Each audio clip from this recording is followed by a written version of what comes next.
Prologue. The Singer of the First Dawn. It is said that long before kingdoms rose and fell, before the dust of wars could settle upon the faces of men, and before the gods themselves grew weary of the prayers of mortals, the world brimmed with music. Not the music of lyres, nor flutes, nor reeds, those were yet in their infancy, but the music of being, the hum of the stars as they turned, the deep-bellied song of the sea, the wind as it wove through the pines of Thrace, and the crackle of fire whispering secrets to the night. From this ancient chorus came a child, Orpheus. The poets claim he was born on the first day the dawn ever learned to blush. His mother was Calliope, eldest of the Muses, she who carried the great voice of epic poetry.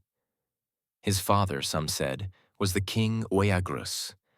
Others, more daringly, whispered he was the son of Apollo himself, conceived not in the quiet corners of the world, but in bursts of divine light.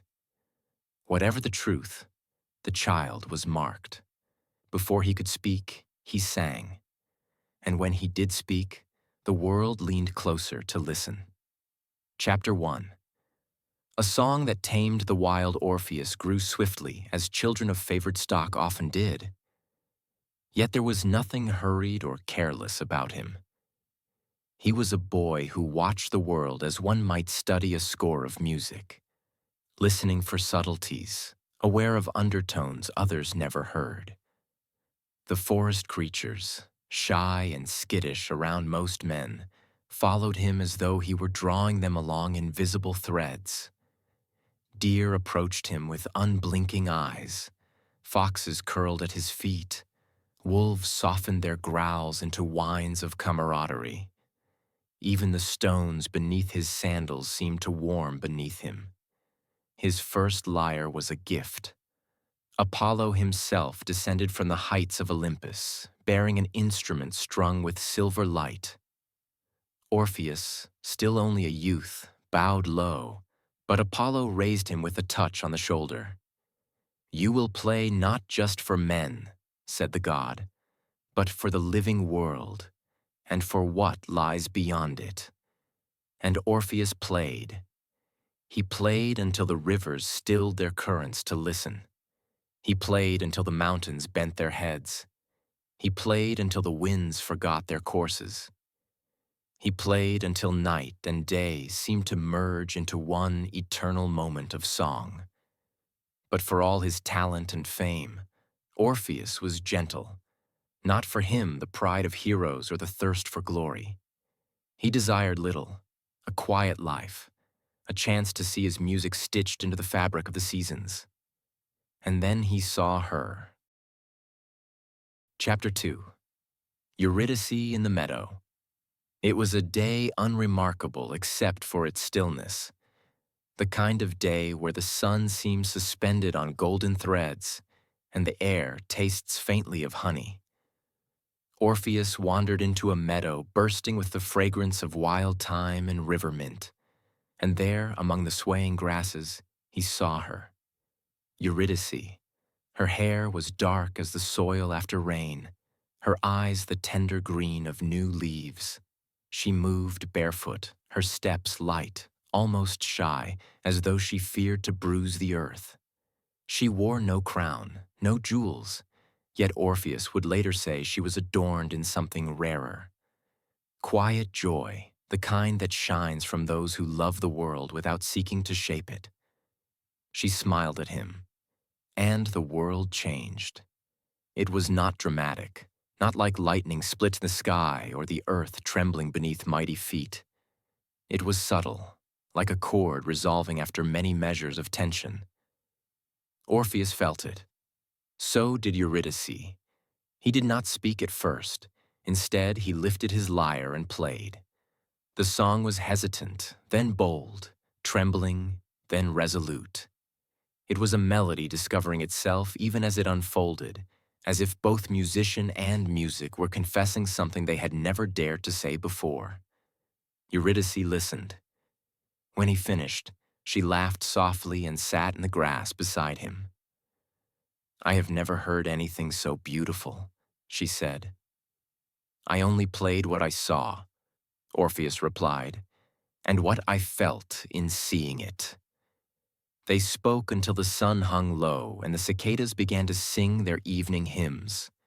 When they parted, it was with the shared knowledge that they would meet again, and again, and again. Soon their meetings became the bright thread weaving through Orpheus's days until the entire tapestry of his life shone with her presence.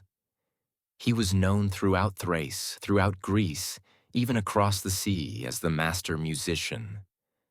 But in Eurydice he found something rarer than admiration, a companion, a mirror, a muse, and in time, a wife. Chapter 3. The Wedding and the Shadow in the Grass. Their wedding was celebrated beneath an arbor of laurel and birch, the air sweet with the fragrance of crushed blossoms. Nymphs danced in spirals of green and gold. Satyrs leapt among the trees with pipes and flutes. The muses themselves shimmered in the air, unseen yet palpable, as though the very atmosphere sang in harmony. Orpheus played, and Eurydice danced barefoot, her laughter ringing like bells. But in the shadows, something stirred. Aristaeus, a minor god of beekeeping and wild fields, watched her with hunger. He had seen Eurydice before, once by chance, and had been haunted by her ever since. The sight of her joy, her closeness to Orpheus, fanned his desire into an unholy flame. He waited until after the vows, until after the feast, until the guests, wearied and happy, drifted into sleep or song. Then, while Eurydice wandered from the group to pick late wildflowers, Aristaeus followed. He did not whisper. He did not veil his intent. Eurydice fled. She ran across the meadow that had once felt like sanctuary. Her heartbeat thundered in her ears, her breath caught in her throat. Behind her, she heard Aristaeus crashing through the brush.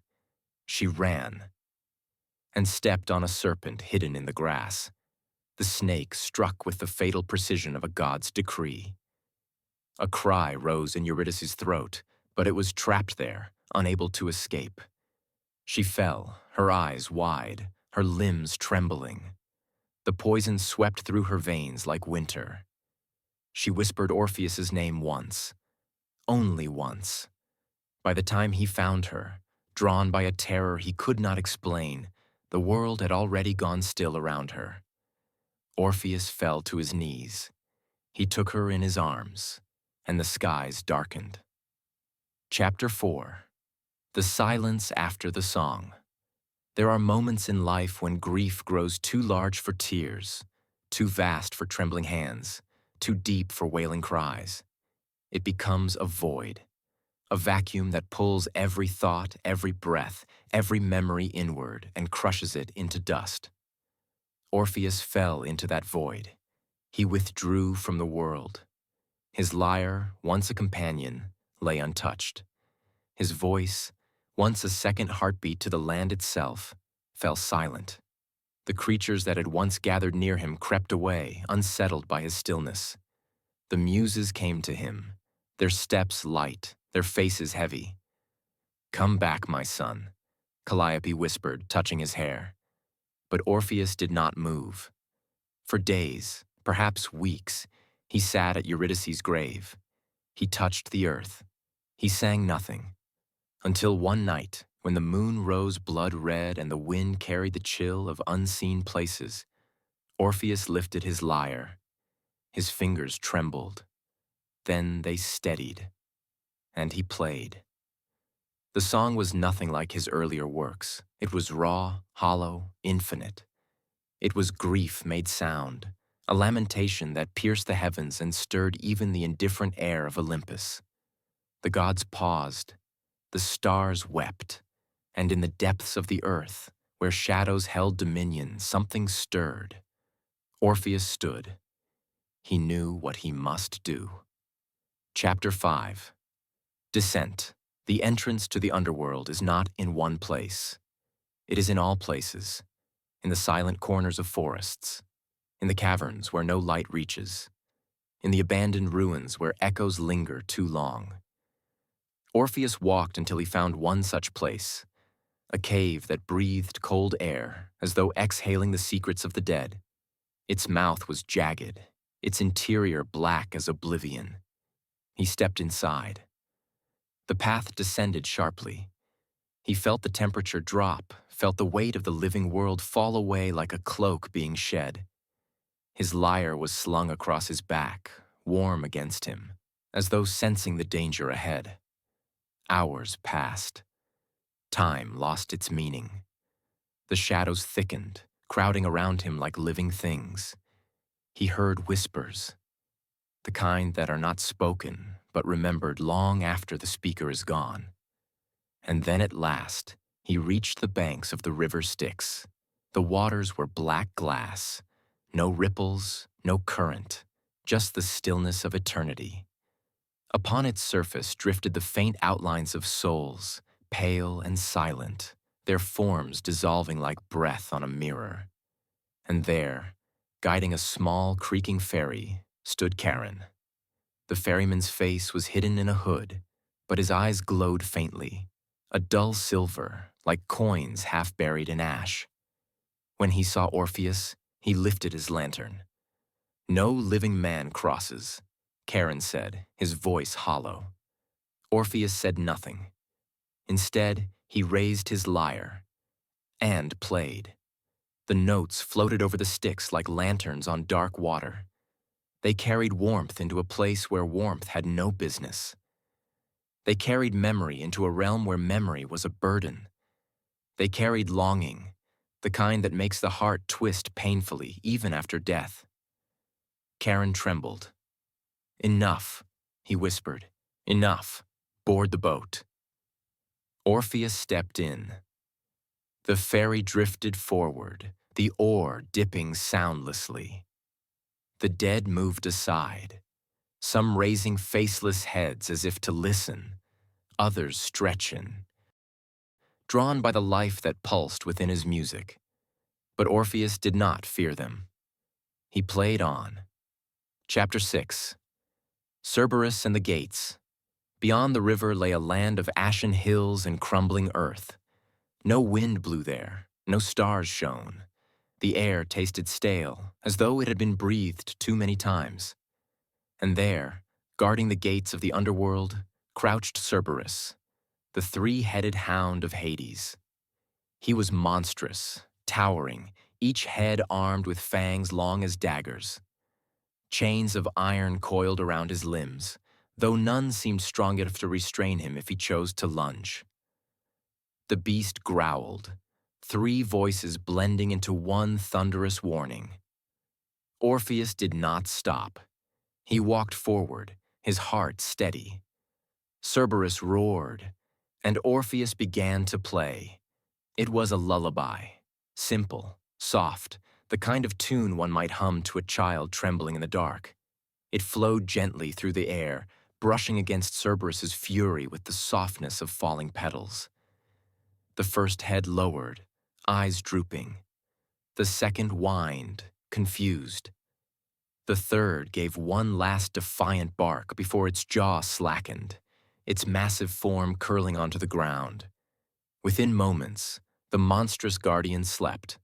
The gates opened. Orpheus stepped through. Chapter 7. The Valley of the Dead. The underworld unfolded before him in impossible shapes. Vast plains of gray dust, rivers of fire, forests of whispering phantoms whose branches were skeletal arms reaching skyward, caverns lit by no flame, shadows that had never known light, and everywhere, souls, countless souls. Some drifted aimlessly, hollow-eyed.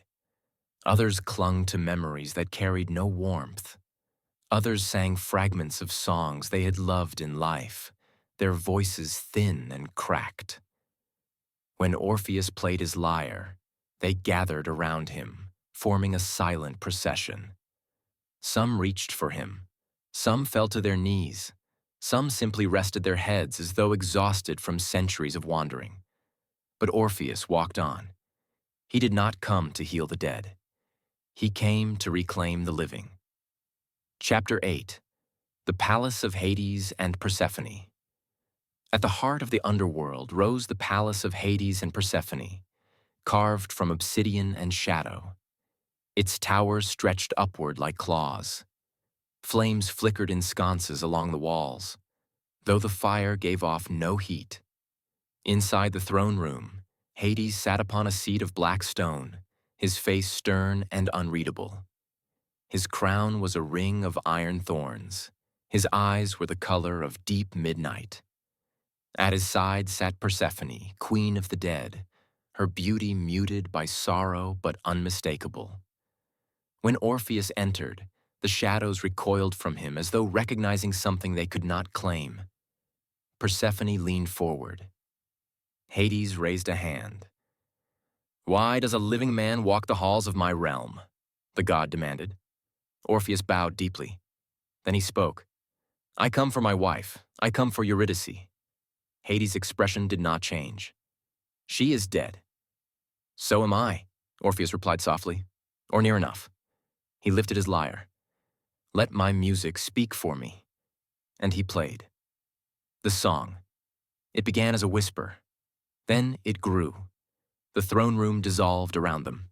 The walls fell away. The world became sound. He played the meadow where he had first seen Eurydice.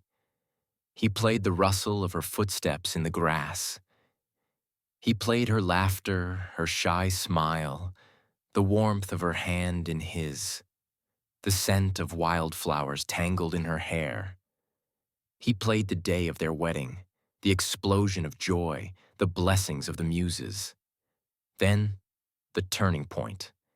He played the cry that never escaped her lips, the poison blackening her veins, the tremor of her final breath. He played his own grief, raw, unshaped, unbearable. When the last note faded, there was silence so complete it felt sacred. Persephone wept. Hades closed his eyes. When he opened them again, they were softer, still ancient, still cold, but softened by a rare crack of compassion. "Orpheus, your music moves even the stones of my kingdom," Hades said. "I will return Eurydice to you." Persephone smiled faintly, touching her husband's arm. "But there is a condition," Hades continued. "She will follow behind you. You must walk ahead, and you must not look back until you both reach the world above." A simple rule, deceptively simple. Orpheus nodded. He would have agreed to harsher terms. Chapter 9. The Ascent. They began the climb. At first the path was gentle, winding between columns of black stone. Orpheus felt Eurydice behind him, felt her presence, faint as a memory, but real. He did not look back. The path grew steeper. The air lightened. The shadows thinned. Still, he did not look back. They reached the caverns where the walls glimmered with veins of pale light. Far above, like a distant star, Orpheus saw the mouth of the cave that led back to the world of the living. His heart beat faster. He wanted to run. But running would shake his resolve. So he walked, step by step, closer. He could feel the warmth of the sun like a promise on his skin. He could hear the rustle of living leaves outside. He could taste the air of the world he had left behind. He stepped out. The sunlight bathed him. He closed his eyes in relief. Then, he realized he heard no footsteps behind him. Only silence. Silence that gnawed. Silence that pierced. Silence that whispered, "Turn, turn, turn." He clenched his fists. He squeezed his eyes shut. He forced himself to breathe. But doubt, once seated, is a wicked thing. It grows like ivy, choking logic, strangling trust. Still no footsteps, still no breath. Still no whisper of Eurydice's presence. A single thought rose in him like a scream. What if Hades deceived him? He turned. Chapter Dex. Lost again. She was there, close enough to touch, her face luminous in the half-light, her eyes wide with love and longing and fear. But as their gazes met, she dissolved, like mist struck by wind. Her hands reached toward him, but her fingers passed through the air. Her lips formed his name, but no sound emerged. Then she was gone. Gone not like one who walks away, but like one who falls into an abyss. Like a candle snuffed out, like a song cut short. Orpheus lunged forward. The earth had no pity. The gods had none left to give. The path behind him sealed. The shadows rose like a wall. Eurydice's voice echoed faintly. Farewell, my love. And the underworld swallowed her once more. Chapter 11. Aftermath. Orpheus did not move for a long time. The sunlight that had warmed him now felt thin, an accusation more than a blessing. Birds sang nearby, oblivious to the shattering of his world. Leaves rustled. Life continued. Orpheus rose. He walked the earth. But he was no longer the man he had been. He played his lyre, but no joy lived in the strings. He sang, but his songs were fractured, haunted. The creatures of the forest still followed him, but now they mourned with him. He rejected the company of men and women.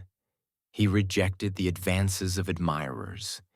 He rejected the warmth of anyone who tried to touch the hollow that Eurydice once filled. His music, though beautiful, became sorrow incarnate. It was said that even the mountains cried. Chapter 12. The Last Song. Different versions of Orpheus's end exist.